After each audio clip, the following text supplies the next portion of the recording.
The man noticed beans rolling on the table, and he discovered a terrifying secret, because this indicated that the watchtower they were stationed at had seriously tilted. What's worse, due to being constantly battered by level 5 storms, the watchtower had long been severely damaged. The reactor had also suffered a slight leak during a massive tsunami, so the team had to take iodine baths once a week to counteract radiation. But what troubled them even more was that the storm had swept away all their supplies, so not only had the drinking water at the station run out, but the food in the fridge was also running low. In order to survive, the 4-man team stationed there could only eat the minimum every day to maintain their basic strength, and they had been stationed at this watchtower for 2 years. According to the rules, new personnel were supposed to rotate every 2 years, but for some unknown reason, although the time for rotation had long passed, they still couldn't see any comrades coming to replace them. Just as the few of them were falling into despair, the lookout soldier suddenly noticed something terrifying. He saw a ship quietly approaching, but there was no signal on the radar. Due to the strange situation, the captain immediately ordered the communications officer to identify whether it was friend or foe, but no matter how Amy called, there was no response from the other side.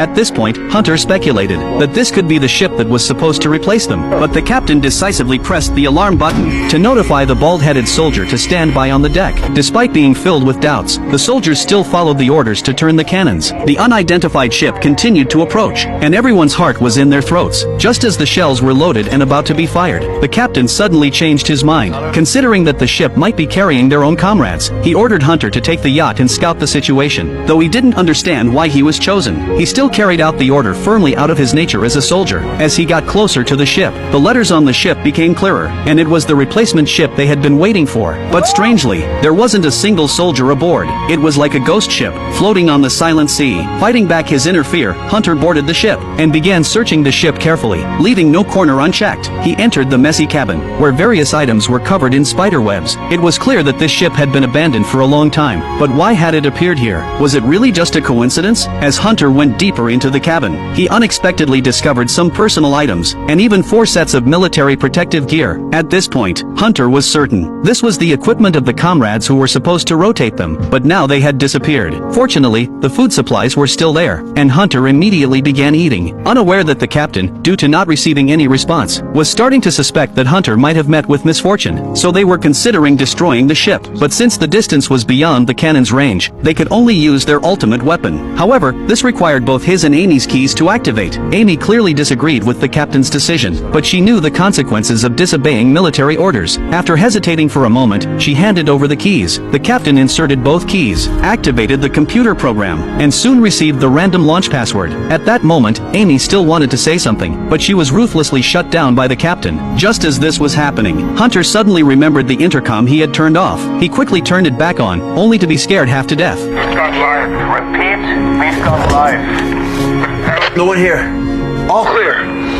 The captain finally breathed a sigh of relief. He ordered Hunter to drag the ship back, and also canceled the weapon launch order. But just when the captain pulled out the key, he didn't return Amy's key, because he believed that during the emergency earlier, Amy hesitated when taking the key, almost causing a delay in a critical situation. Soon, Hunter returned with the ship, and upon learning that he had almost been killed by the captain, he secretly cursed the captain. Fucking lunatic. As the chief mechanic of the watchtower, the bald-headed soldier discovered that the ship's engine had been out of order for at least several months. So where had it come from? The ship had plenty of food, but the crew had all mysteriously disappeared. To figure out what happened, the captain downloaded the ship's logbook and took out the nautical chart. He plotted the cargo ship's sailing route based on the coordinates, but the results shocked him. He was clearly an excellent mechanic, but every day he studied the structure and construction of furniture. What's even stranger was that every time he was on duty, he'd have a few drinks with his comrades, because he had been stationed at the offshore watchtower for a solid 10 years. Yet he still couldn't get the replacement comrades he was waiting for, so it was inevitable that he had some complaints. Finally, one day, they discovered a ship sent by headquarters, but oddly enough,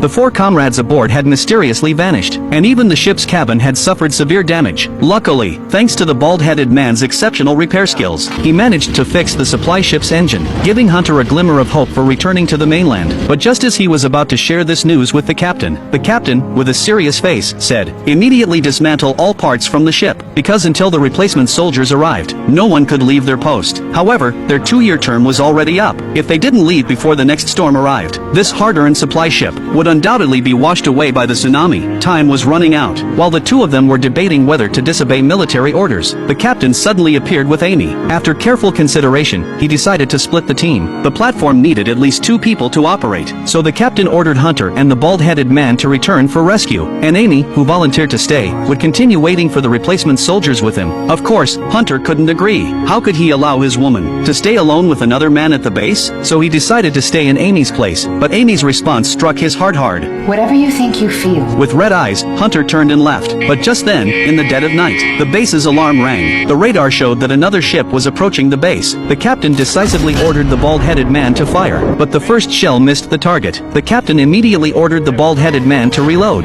Just as the second shell was about to be fired, Hunter suddenly realized something was wrong. The ship they were targeting was their supply ship. The bald-headed man, upon hearing this, stood frozen in place. Unexpectedly, the captain took out a handgun and began threatening him. He ordered the bald-headed man to run, and when he saw him shake his head, the captain directly fired. Luckily, the bald-headed man was only grazed in the ear, but the stubborn man still stood motionless. Then, at that moment, it turned out that Hunter was the one who fired the shell, and he hit the supply ship directly. At that moment, the bald-headed man completely snapped. The 3 of them locked the captain in the storage room, and Amy took the opportunity to reclaim the 2 keys to activate the nuclear weapons. The next day, Hunter came to deliver food to the captain. He asked, confused, why the supply ship had to be destroyed, but the captain revealed a secret. It turned out that the ship had appeared on the radar 3 months ago, but just as it was about to reach here, it suddenly changed its course, and then stayed off course for a long time. The only explanation was that someone had sent the wrong coordinates. Hunter's initial unwillingness to accept the mission cleared him of suspicion. That's why the captain had always been suspicious of Amy and the bald-headed man, and that's why he tried to get back the nuclear weapon keys from Amy and prevent the bald-headed man from leaving the base. But Hunter had already lost trust in the captain and didn't believe his words. However, at that moment, the bald-headed man, drunk, grabbed Amy by the neck. Although she struggled with all her might, she was eventually overpowered and the 2 keys were taken from her. He went to the control room, intending to activate the nuclear weapon to destroy the watchtower. It was clear that he had lost all hope in life. Hunter rushed to stop him, but just as the last second of the password input came, the bald-headed man suddenly stopped. I forgot the last number.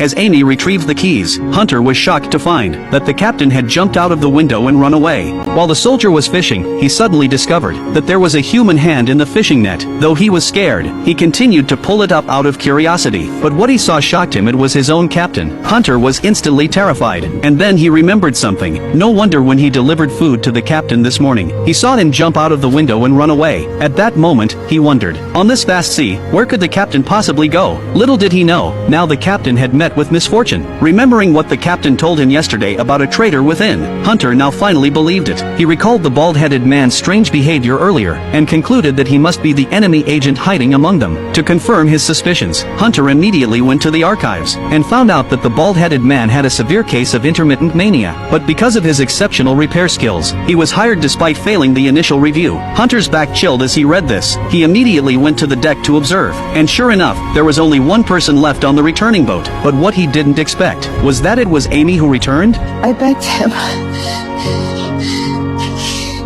He climbed off across the plastic. And he wouldn't come back.